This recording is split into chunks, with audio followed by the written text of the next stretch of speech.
So yeah, if I gave you 100 rupees in 1950, okay, if I give you 100 rupees in 1950, and if you took that money under your bed for more than 60 years, kept that money for under the bed more than 60 years, and if you took out that money in today, and if you want to buy some commodity, something from the market, so it cost would merely 1 rupees.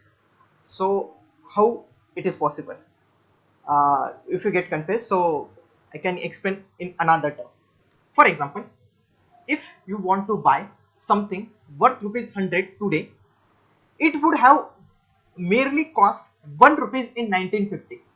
It means today's 100 rupees is equal to the 1950 1 rupees. So how it is possible?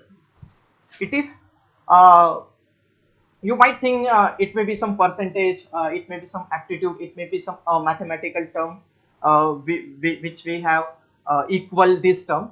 So no, this is the term which called the evil in the economics, named as inflation. Inflation, generally we say that it's a mehengai, right? Inflation. Another example, for example, if I said that if right now your money is stealing, your money is stolen by someone, how will you feel? Because the inflation decreases your value of the money, means same denomination money, means 100 rupees money, but its value decreases. So how its value decreases, let's see in the next slide. So in this lesson we will try to examine the concept of inflation from all possible dimensions to an overall understanding. So in this session we will see what really the cause of inflation, what are the main cause of inflation, then how it is happen.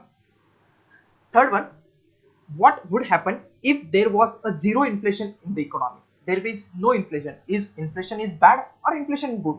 So let's see. And lastly, then we see the relationship between these two things, inflation, unemployment and economic growth. Are they are interdependent each other or they are inversely proportional to each other? So let's see, let's move to the way. What is inflation? महंगाई क्या है? Academic terms, in the academic term they gives in the books, academic terms आपने पढ़ा होगा, inflation is rise in the general level of prices. It means there is the rise of the prices, so we called as a inflation. महंगाई means कीमतें बढ़ रही हैं वस्तुओं की, उसको हम कहेंगे inflation. But inflation इतना ही नहीं है, it's a more about inflation. So in the inflation there is a term general here, general term. So if the prices of one commodity increases, it is not an inflation. Inflation means most of the general commodity prices increases.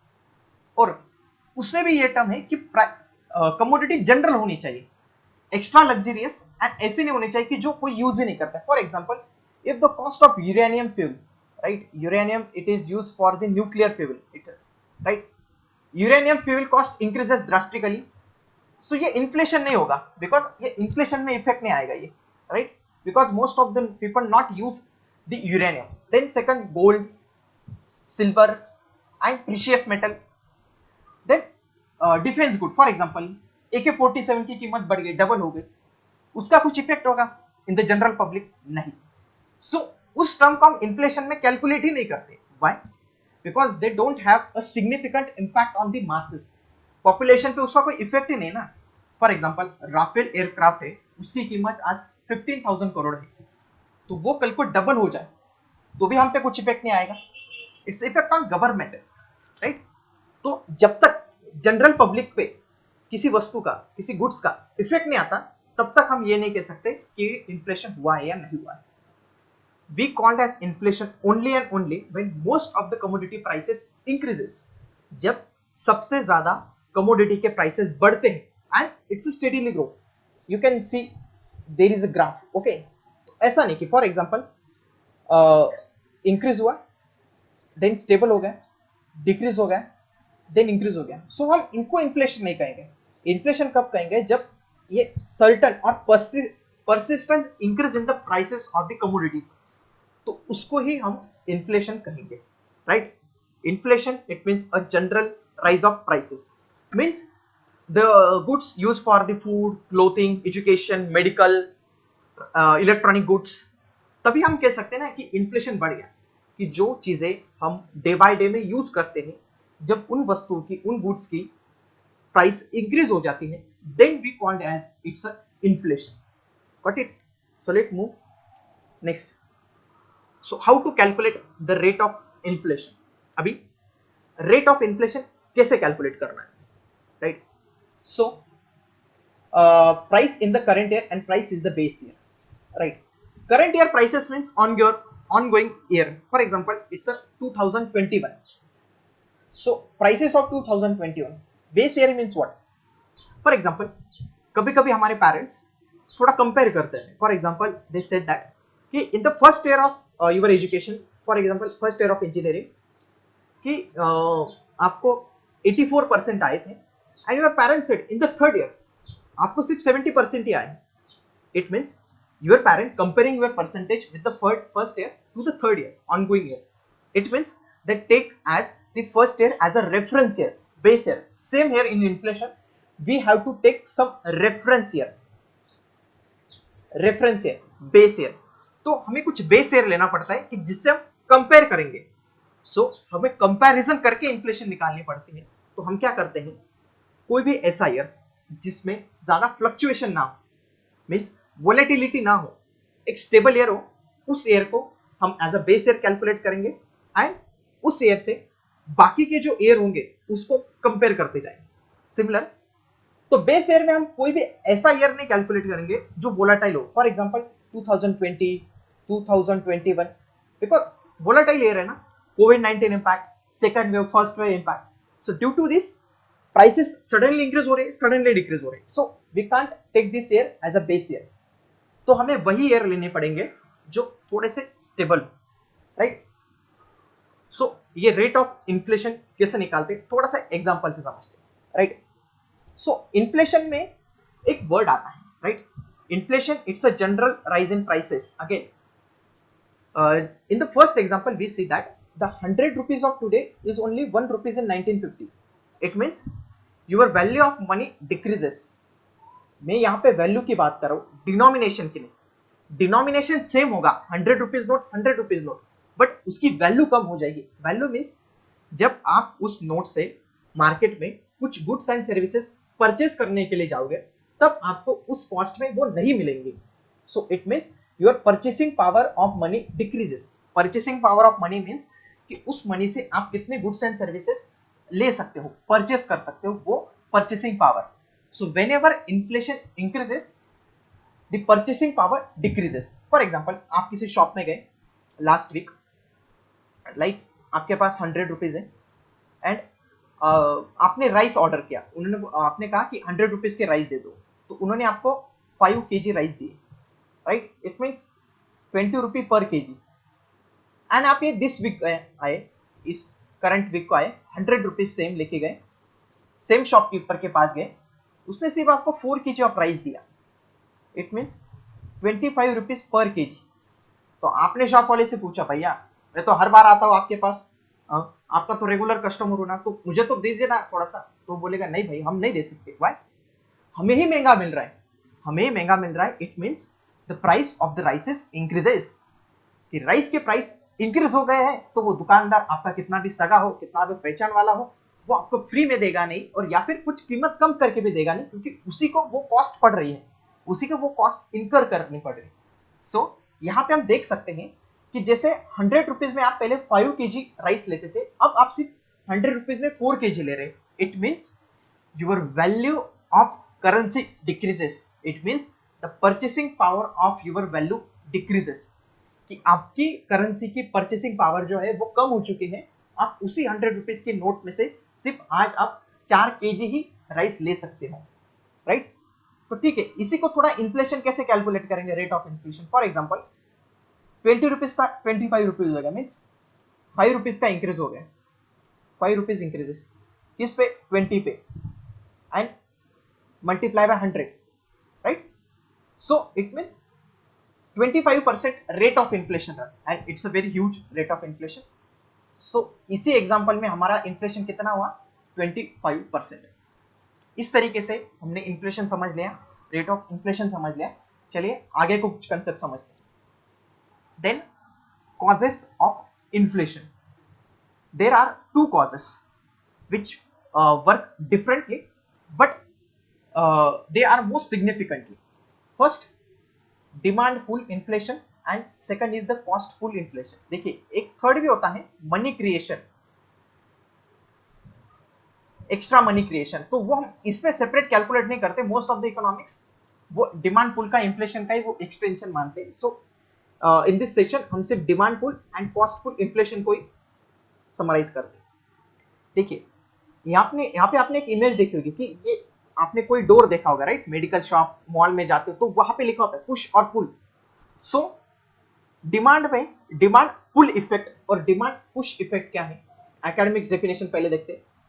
Overall demand for goods and services in an economy increases.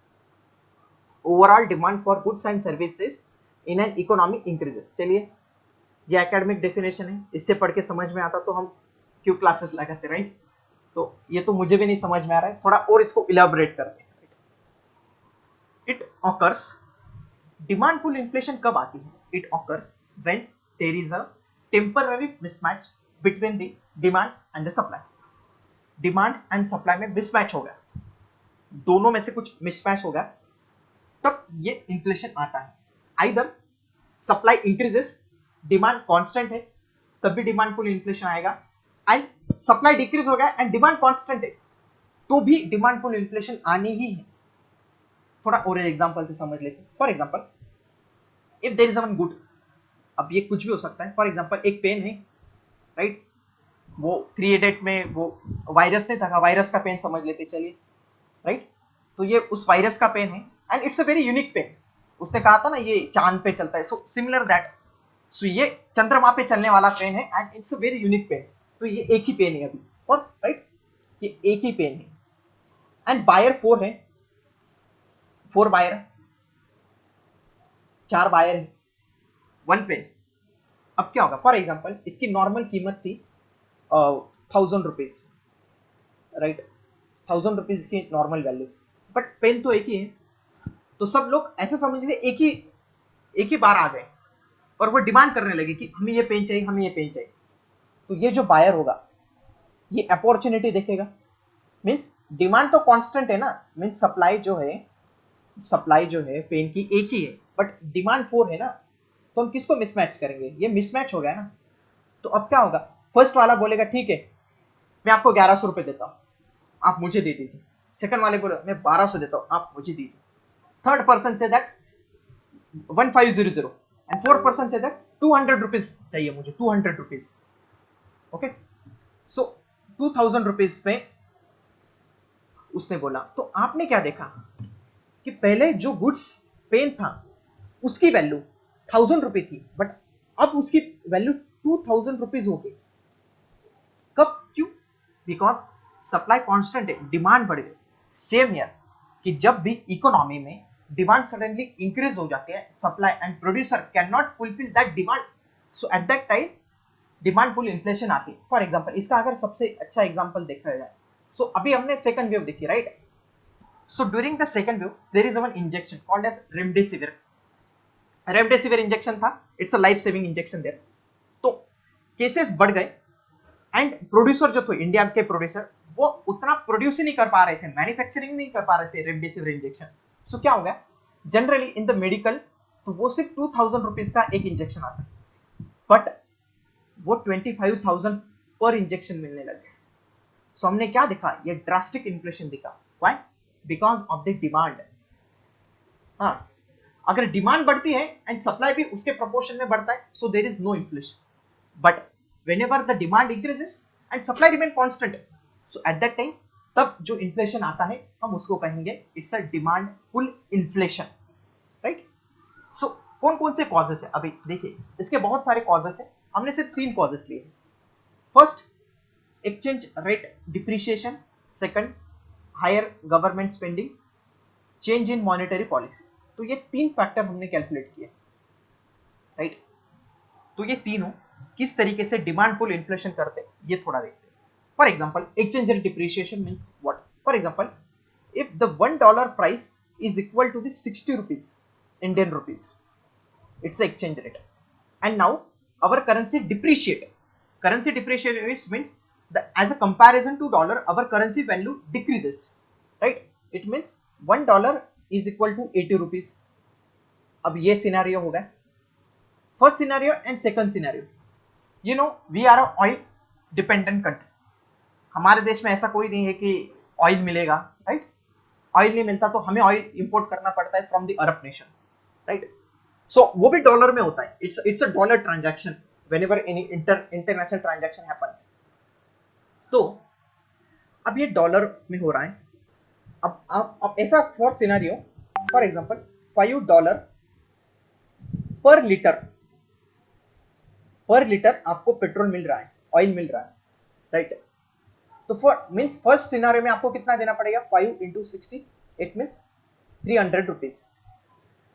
But our currency decreases means currency depreciate होने की वजह से क्या हो गया, हमें same $5 पर litre ही है, but because of currency decreases हमें कितना देना पड़ेगा? 5 into 80 means 400 rupees. So first scenario में हम 300 रुपीज दे रहे थे, सेकंड सिनेरियो में हमें 400 रुपीज दे रहे थे। ये क्या हो गया? इन्फ्लेशन बढ़ गया, right? Inflation increases. Why?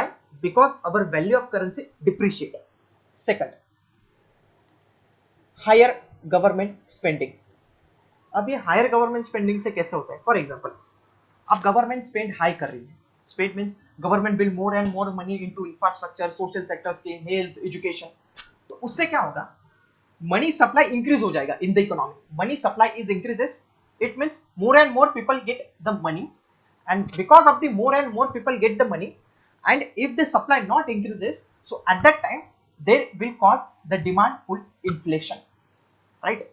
Government के स्पेंडिंग से क्या होगा? लोगों के हाथ में पैसा जाएगा, because to build an infrastructure, to build an social sector skill, तो पैसा तो लोगों के अकाउंट में ही आएंगे, राइट? अल्टीमेटली वेजेस मिलेंगे, एम्प्लॉयमेंट मिलेगा, and because of the employment so क्या होगा? ज्यादा से ज्यादा लोगों के पास पैसा आएगा एंड वो स्पेंड करेंगे इन द मार्केट। So, ज्यादा से ज्यादा लोग जब स्पेंड करेंगे and there is only limited supply and demand increases, at that time demand pull inflation आ जाएगी। Third one, change in monetary policy. अब ये मॉनेटरी पॉलिसी क्या होती है? आरबीआई कुछ डिसाइड करता है कि बैंक्स को कितने अपने रेट्स रखने चाहिए, कि लोन के रेट्स कितने हैं। फॉर एग्जांपल अगर आपको इजीली कम इंटरेस्ट पे लोन मिल रहा है तो आप इजीली ले लोगे। फॉर एग्जांपल आपको कोई लैपटॉप वगैरह लेना है एंड आपको बजाज फाइनेंस वगैरह का कार्ड देखते हो, राइट? और क्रेडिट कार्ड हो गया, राइट? तो फॉर एग्जांपल आपको सिर्फ 2% इंटरेस्ट में ही आपको 1 लाख रुपीज का लोन मिल रहा है, राइट? 2% इंटरेस्ट। सो आप इजीली ले लोगे, आप बोलोगे कि ठीक है 2% इंटरेस्ट लोन से मैं ये लैपटॉप वगैरह ले लेता हूँ। But for example if this interest rate increases, it means it's 10%, 1 lakh rupees, तो आप प्रिफर नहीं करोगे, क्योंकि 1 लाख रुपीज में से तो 10,000 रुपए तो आपके इंटरेस्ट में ही जा रहे हैं, राइट? सो आप तब प्रिफर नहीं करोगे। बट जब हम ऐसी मॉनेटरी पॉलिसी यूज करेंगे, उसको बोलते हैं cheap monetary policy, cheap monetary policy. तो तब क्या होगा? इंटरेस्ट रेट कम हो जाते हैं बहुत सारे, ये इंटरेस्ट रेट जो है ना वो डिक्रीज हो जाते हैं। So that will cause the demand pull inflation, demand pull inflation, right? तो आई होप आपको ये डिमांड पुल वाला कंसेप्ट समझ में आ गया। अब सेकंड है कॉस्ट पुश इन्फ्लेशन। अभी क्या हो रहा है? कोई पुश कर रहा है हमें बैंक से, हमें पता नहीं कौन पुश कर रहा है। सो कौन पुश कर रहा है देखते हैं, चलिए। So again academic definition of cost push inflation, increase in the price of production. So cost pull inflation is an inflation caused by an increase in prices of input like labor, raw material, etc. जब क्या होता है? कोई हमें पीछे से ऐसा push करता है ना, जब हम आगे चल जाते हैं, वही होता है। इन्फ्लेशन खड़ी होती है, उसको कोई पीछे से पुश कर देता है, वो आगे गिर जाती है। सो ये क्लेमेंट टर्म में होगा, थोड़ा सा इसको और एग्जांपल से समझते हैं। फॉर एग्जांपल कार का एग्जांपल लेते हैं। कार है, we know to manufacturing the car we have required a different parts, different material. For example, steel, tires, electronic goods, safety bags, other components, right? तो अगर for example steel के prices increase हो गए, tyre के prices increase हो गए, other prices increase हो गए, तो ये कार के प्राइसेस इंक्रीज तो होगी ना, राइट? सो कार मैन्युफैक्चरिंग को कार की प्राइस इंक्रीज नहीं करनी थी. They don't want to increase the price of the car, but because of the raw material prices increases, that's why उनको कार की प्राइस बढ़ानी पड़ेगी. या फिर अगर टाटा कंपनी की फैक्ट्री है ऐसा समझ लीजिए, एंड उसमें 1000 वर्कर काम कर रहे हैं and they demanded the salary hike, तो वो सैलरी हाइक की डिमांड कर रहे हैं. तो अगर उनकी सैलरी भी हमने बढ़ा दी, सो इट अल्टीमेटली ये कॉस्ट किसको बेयर करनी पड़ेगी? टाटा कंपनी को. तो वो क्या खुद से पैसे नहीं डालेंगे, वो क्या करेंगे? बाय कंज्यूमर से पैसे लेंगे. सो इट मींस उससे भी इन्फ्लेशन बढ़ जाएगी, उस कार की कीमत जो होंगी वो बढ़ जाएगी, राइट? सो फैक्टर कॉस्ट ये जो होता है फॉर एनी प्रोडक्शन, हमें पता होता है कि for the produce of anything, अगर हमें पेन प्रोड्यूस करना है, कुछ भी प्रोड्यूस करना है, उसके लिए कुछ ना कुछ तो रॉ मटेरियल लगेगा, लेबर लगेगी. So whenever the factor cost of production increases, यहां पे क्या देखते हैं हमें? Factor cost of production increases. Demand pull inflation में हमने क्या देखा? Whenever the demand increases and supply constant है, यहां पे क्या है? जो आप मटेरियल सप्लाई कर रहे हो उसी के प्राइसेस ज्यादा हो गए. Why? Because of the raw material और लेबर की वजह से, राइट? Got it? तो what are the factors which causes the cost push inflation? First, oil prices rise, right? हमने फर्स्ट कंडीशन में करेंसी के वजह से देखा. अब क्या हो गया? देखिए, फॉर एग्जांपल ये अरब नेशन का एक कार्टेल है. Arab nation oil exporting country has its own cartel known as OPEC country. OPEC ये ओपेक नेशन कहलाती है. तो ये ओपेक नेशन साथ में मिलकर कुछ डिसाइड कर लेते हैं कि हमें प्राइसेस बढ़ानी या घटानी. For example, OPEC nation decided to increase the oil prices. तो अगर उन्होंने ऑयल प्राइसेस इंक्रीज कर दिए, राइट, ऑयल प्राइसेस इंक्रीज कर दिए, तो क्या होगा? India is a oil import करती, इंडिया ऑयल इंपोर्ट करता है. सो अभी आपने देखा होगा, अभी पेट्रोल ने सेंचुरी मार दी है, राइट? सो ये क्यों हो गया? इंटरनेशनल मार्केट में पेट्रोल की प्राइसेस इंक्रीज हो गई. So that's why price of the petrol increases 100 rupees, right? 100 rupees per litre, ठीक है. देन हायर टैक्स रेट, यही एग्जांपल समझते हैं. ड्यूरिंग दिस ये बजट अनाउंसमेंट में the finance minister announce that we have imposed the one cess, it's a tax on agriculture infrastructure fund के लिए हमें सेस चाहिए. सो ये सेस किस पे लगेगा? Petrol and diesel. So you know on petrol more than 0.5% जो है ना, मीन्स पेट्रोल की जो प्राइस है 50 रुपीज, तो ये इस कॉस्ट की वजह से, because of the oil refinery, उसकी वजह से. एंड 50 रुपीज किसकी वजह से? Because of the taxes, right? तो अगर ये पेट्रोल की प्राइसेस इंक्रीज हो रही है किसकी वजह से? टैक्स क्रेडिट की वजह से इन्फ्लेशन बढ़ेगा. आप बोलोगे भाई मेरे पास तो गाड़ी नहीं है, अपने पास तो साइकिल है, अपने को कोई टेंशन नहीं. सो देखिए, आपके पास गाड़ी हो, पेट्रोल हो, कुछ ना हो, but we know that to transport the good from one station to another station it required a petrol, diesel, oil. उसके लिए तो लगेगा ना, right? Whenever the transport cost increases, ultimately it hamper the last finish goods. तो ये last finish goods पे increase होगा. Again higher tax rate में और एक, for example if a produce, for example एक लैपटॉप लिया है, राइट? तो उस लैपटॉप पे 18% जीएसटी है, right? If the government increases 18% to 30%, तो अब क्या होगा? उस लैपटॉप की प्राइस अल्टीमेटली इंक्रीज होगी ना. Why? Because of this tax increases. तो इस फिनोमिना को हम कहेंगे cost push inflation, right? Then wages rising means अगर किसी कंपनी में बहुत सारे कर्मचारी, बहुत सारे एम्प्लॉय काम कर रहे हैं, because of the hike in the wages, ultimately the factor cost of a product increases and the last finish good prices is also increases. तो इस तरीके से हमने दो चीजें देखी. फर्स्ट, डिमांड की वजह से, because of the demand again inflation. Cost means supply की जो कॉस्ट है, अगर वो भी बढ़ जाती है, so it will hamper the ultimate good, और इसकी वजह से हम आप जैसे गरीब लोगों को, हम जैसे मिडिल क्लास लोगों को ज्यादा पैसे स्पेंड करने पड़ते to buy the same worth of good, right? So in this video we have discuss about the inflation. Inflation क्या है, कॉस्ट पुल इन्फ्लेशन क्या है, डिमांड पुल इन्फ्लेशन क्या है. So this is all about today. So we will meet in next session. Bye friends.